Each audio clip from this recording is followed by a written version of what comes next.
Freddie Mercury bequeaths a 32-year silence to marry Austin, cementing a multi-million-pound inheritance that masks the true architecture of a rock legend's private soul. Behind the high brick walls of a Kensington mansion, a quiet woman guarded the secrets of a man the world thought it owned. Why did the most flamboyant performer in history leave his entire world to a former fiancée? What lay hidden in the 17 volumes of diaries that never reached the public eye? Does the liquidation of a legend's belongings signal a final liberation or the ultimate erasure of Farrokh Bulsara? The transformation of Farrokh Bulsara began not with a microphone, but with a revolution.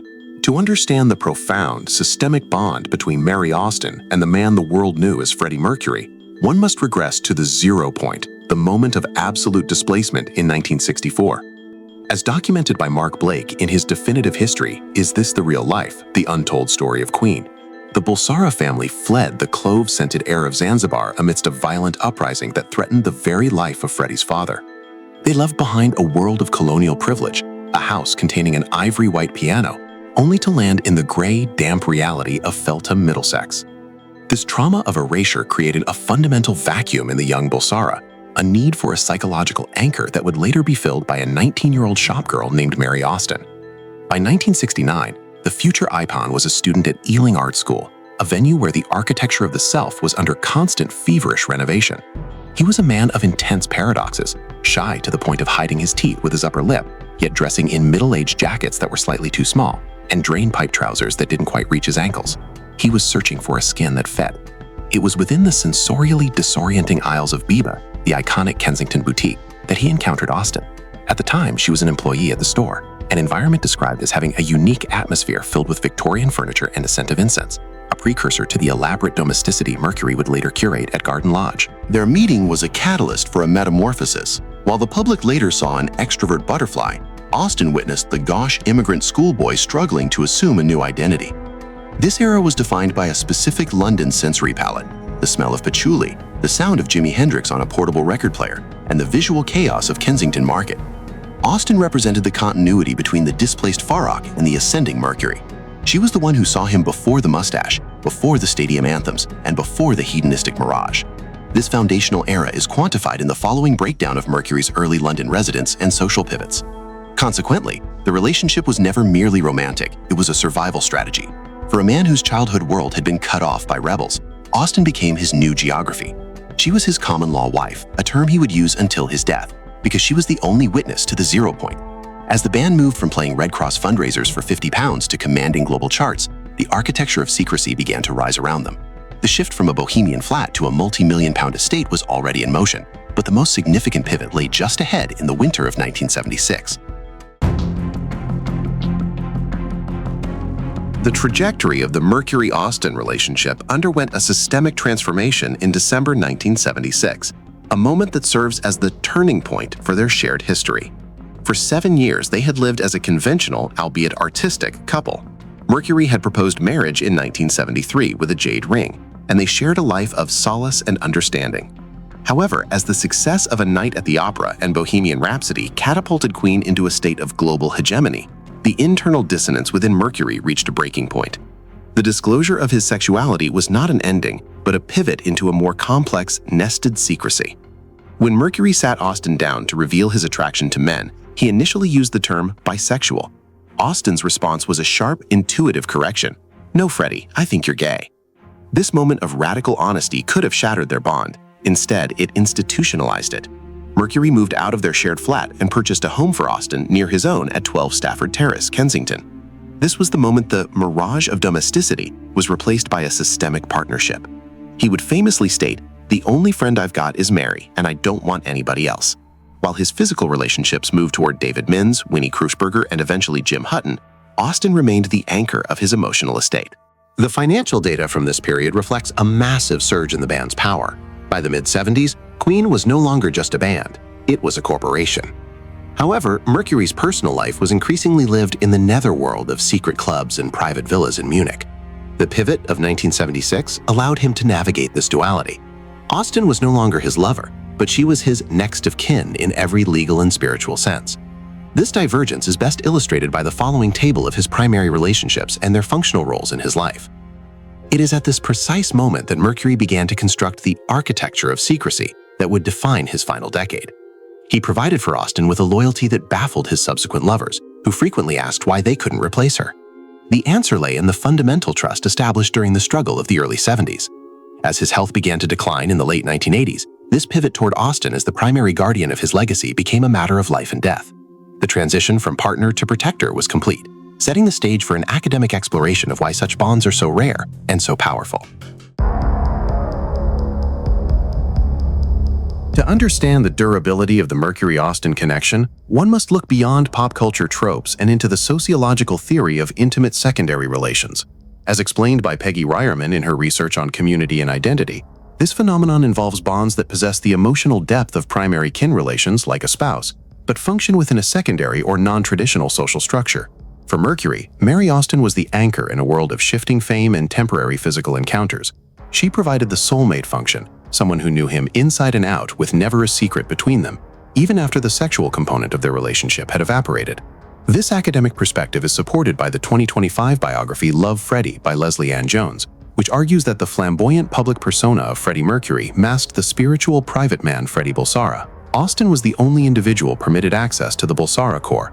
She was not just a friend, she was a steward of identity. Mercury's insistence that she was his only true friend highlights a systemic isolation common among global icons. In a world where everyone wanted a piece of Mercury, only Austen held the Bulsara papers.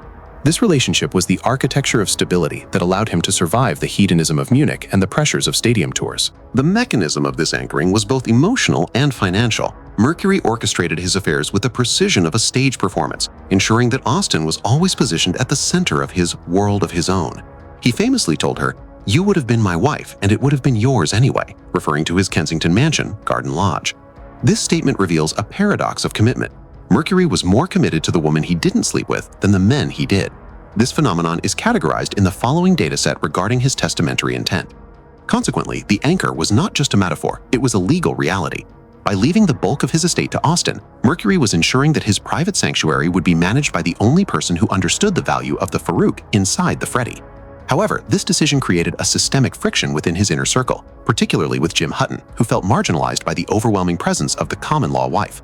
This friction would simmer for decades, only to be complicated by the revelation of a secret that would challenge the very notion of Mercury's architecture of secrecy. The deepest layer of the Mercury myth was unsealed in May 2025 with the publication of Love, Freddie. Investigative journalist Lesley-Ann Jones revealed an anomaly that threatens the established narrative, the existence of a secret daughter known only as B.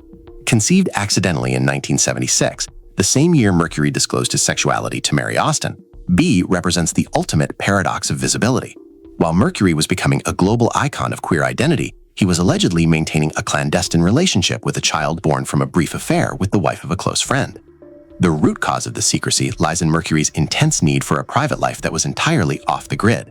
According to B, now a 48-year-old medical professional in Europe, Mercury was a devoted father who visited her regularly and shared his most intimate thoughts through 17 volumes of handwritten diaries.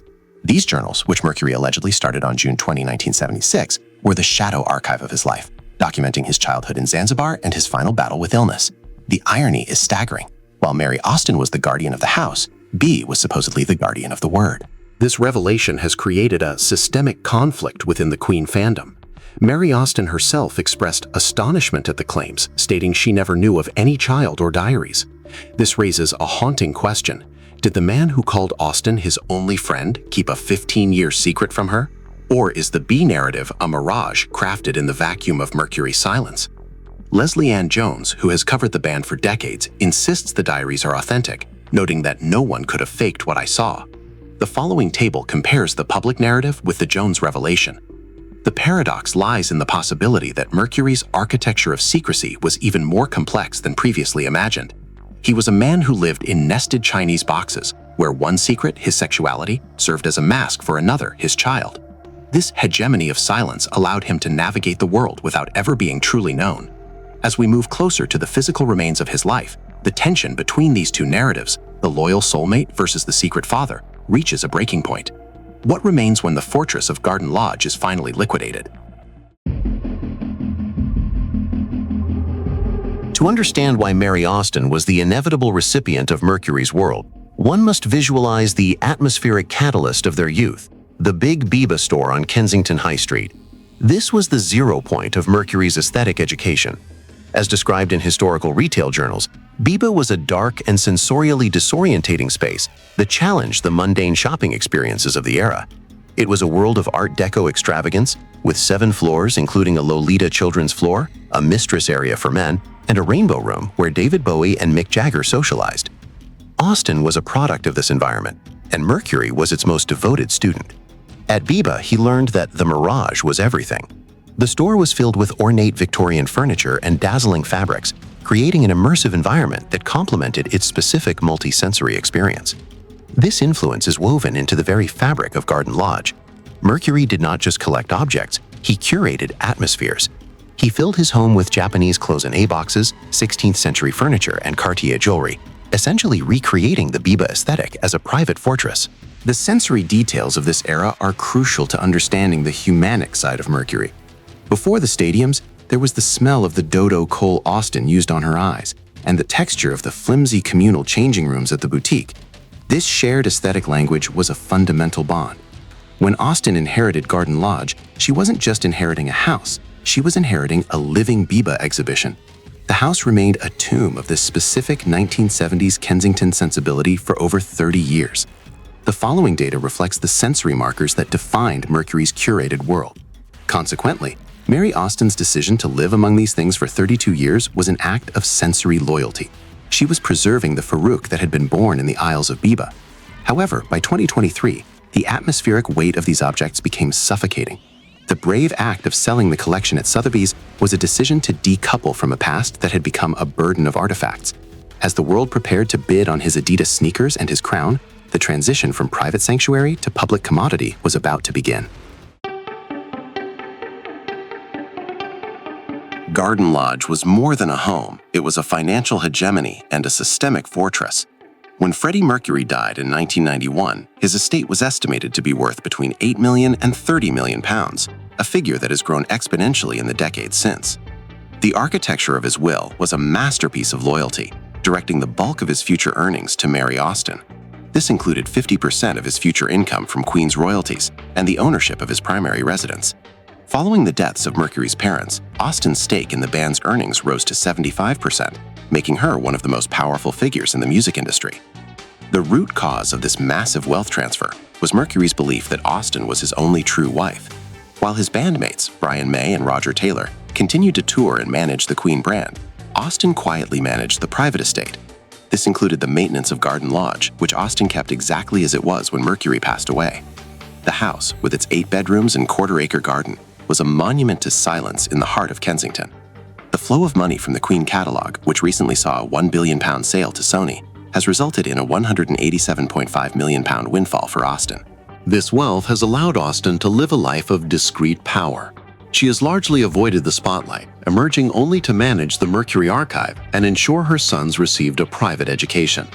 However, the paradox of ownership lies in the fact that Austin has been the keeper of the ghost for over 3 decades. The responsibility of managing his world of his own meant living in a space where every item was a reminder of a lost partner. The following table illustrates the economic ripple effects of Mercury's estate. It is at this precise moment that the architecture of Secrecy began to crumble under its own weight. The success of the 2018 biopic Bohemian Rhapsody, which brought in over £40 million in royalties for Austin alone, served as the final catalyst for her divestment. She realized that the mirage of the fortress could no longer be sustained. To protect her children from the emotional exhaustion of managing his love notes and journals, she made the brave decision to sell the contents of his life. This leads us to the final, most public chapter, the 2023 liquidation of the king. In September 2023, the architecture of Secrecy was officially dismantled at Sotheby's, London. The auction, titled Freddie Mercury, A World of His Own, was a white glove event, meaning every single lot was sold. Over 140,000 people descended on the auction house to view the 1,406 lots, ranging from Mercury's signature crown and cloak to his used Adidas high tops. The total sale reached £40 million, or $50.4 million, shattering the initial estimate of $11.3 million. This was the public payoff of a 30-year silence. The data from the auction reveals a frenzy of parasocial bidding. The top lot was Mercury's 1973 Yamaha Baby Grand piano, used to compose Bohemian Rhapsody and Don't Stop Me Now, which sold for £1.74 million, or $2.2 million. However, the most telling statistics lie in the smaller items.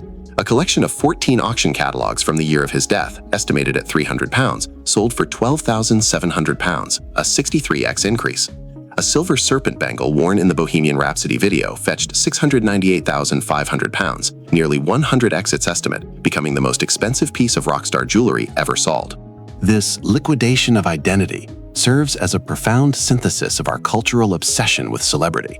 Fans weren't just buying objects, they were buying pieces of the mirage. For Mary Austin, who watched the "We Will Rock You" chant break out in the auction room before the first lot was even hammered, this was the final act of grief management. She was finally freeing herself of these beautiful yet burdensome artifacts. The following table captures the data of obsession from the evening sale. Consequently, the auction was the ultimate catalyst for the erasure of the private Farrokh Bulsara. By dispersing his Japanese art, his Cartier watches, and even his stinky Adidas bag, Austin ensured that the architecture of his life would never again be in one place. The proceeds, a portion of which went to the Elton John AIDS Foundation and Mercury Phoenix Trust, represent a final systemic contribution to the world that outlived him. But as the lots were hammered down, a haunting statement remained. Does selling the crown make the king any less real? Or does it simply prove that the kingship lived in the work, not the cloak? The final architecture we must navigate is the one Mary Austin leaves behind for her sons. At 75, she has opted for a quiet life away from the spotlight, even as the Queen brand reaches a £1 billion valuation. Her decision to put her affairs in order by selling the Mercury collection and the Garden Lodge estate represents a final systemic shift in the narrative of his life. She is no longer just the keeper of the ghost, she is the architect of the exit. The legacy of Freddie Mercury is now a global commodity, managed by Sony and the surviving members of the band. Yet the in-her-own-words aspect of the story remains a mirage. Austin has given very few interviews, and her silence has been her most powerful tool. She has navigated the systemic pressures of fame, the accusations of jealousy from former partners like Jim Hutton, and the shocking 2025 claims of a secret daughter with a dignified opacity. She remains the only person who can truly distinguish between the dazzling persona and the sad visionary who died too early. The flow of power has now shifted to the next generation. As the architecture of secrecy is replaced by the architecture of the market, we are left to wonder what Mercury would have thought of his most private drafts being sold for millions. Perhaps, as Austin suggested, he would have said, "Get rid of it all, darling, if it will make your life easier." The paradox is that by getting rid of it, Austin has made the legend more pervasive than ever. The following calculation shows the growth of his estate's value, driven by his foresight of legacy. This 27-fold increase in value over 30 years is a testament to the systemic endurance of Mercury's talent and Austin's stewardship. She did not just navigate life with Freddie Mercury, she curated it into a global hegemony. As she closes the door on Garden Lodge for the last time, she leaves the world with a haunting statement of her own, that the truest love is not found in the spotlight, but in the silence of 30 years. The story of Mary Austin and Freddie Mercury is not a tragedy of lost love, but a triumph of systemic loyalty over the mirage of fame. Mercury's decision to leave his entire world to the woman he met at Biba was his final authoritative act, a statement that his soul belonged to the one person who knew the 0 point of his displacement. The 2023 auction and the 2025 B anomaly are simply the architecture of a ghost collapsing under the weight of history. As the crown, the piano, and the secret diaries find new homes, the paradox of Mercury remains. He was a man who gave us permission to be fearlessly alive while he remained fearfully hidden.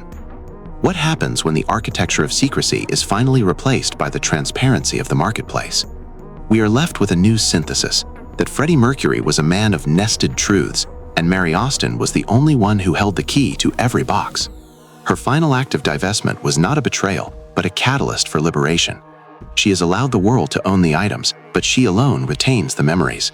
As the spotlight finally dims on Garden Lodge, one haunting question lingers. If the man who lived for the roar of the crowd left his most intimate words to a child we never knew, and his house to a woman who finally chose to sell it, did we ever really know Freddie Mercury at all? Or was the most systemic part of his performance the silence that lasted long after the show was over?